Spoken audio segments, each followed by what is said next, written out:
मुझे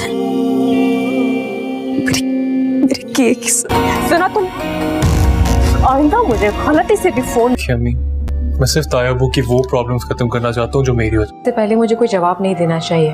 जब सही वक्त आएगा तो सबको सब कुछ बताऊंगी। तुम्हें अंदाजा नहीं कि मैं किस कदर प्रेशर से। आज की इस वीडियो में हम बात करने वाले हैं ड्रामा सीरीज ड्रामे के आखिर में क्या होगा, इद्रिस की हकीकत सबके सामने कैसी आएगी और उसका क्या अंजाम होगा, और साथ ही साथ सलमान के सामने ये हकीकत कैसी आएगी कि वो मेहरीन का नहीं बल्कि शाइस्ता और इद्रिस का बेटा है। जबकि दूसरी तरफ मेहरीन के सामने ये हकीकत कैसी आएगी कि वो जिस पर इतना जुल्म कर रही है वो दरअसल में कोई हो जाती है। सलमान अरूज को गुस्से से कहता है कि बीवी तुम मेरी हो और वकालत अमाद का कर रही हो। मुझे समझने वजह से सलमान अरूज को अपने घर से ही निकाल देता है। अरूज रोती हुई अपनी माँ के घर चली जाती है। वह गुजरता है और फिर अरूज की बेटी पैदा हो जाती है अपनी माँ के घर, और अब से ये आपकी बेटी का है। और जब इस बात की खबर मेहरीन को होती है कि अरूज के यहाँ बेटी पैदा हुई है तो वो अरूज को कभी भी बेटा पैदा नहीं कर सकती।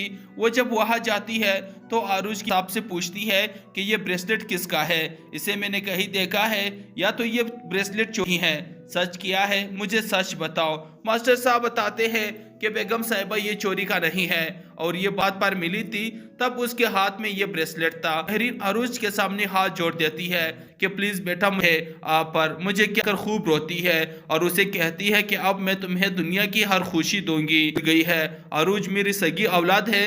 सलमान भी हैरान कि फिर आखिर मैं किसका बेटा हूँ, तो फिर उसे भी पता चल जाता है। दूसरी तरफ इद्रिस की सारी हकीकत भी सबके सामने आ जाती है कि किस तरह उसने अरूज को अगवा करके कहीं सामने आ जाते हैं, जिसकी वजह से इद्रिस बहुत ही ज्यादा डिप्रेशन का शिकार हो जाता है और आखिरकार वो खुदकशी कर लेता है। जबकि दूसरी तरफ सलमान और अरूज अपनी बेटी के साथ हंसी खुशी से रहने लग जाते हैं। तो इस तरह से इस ड्रामा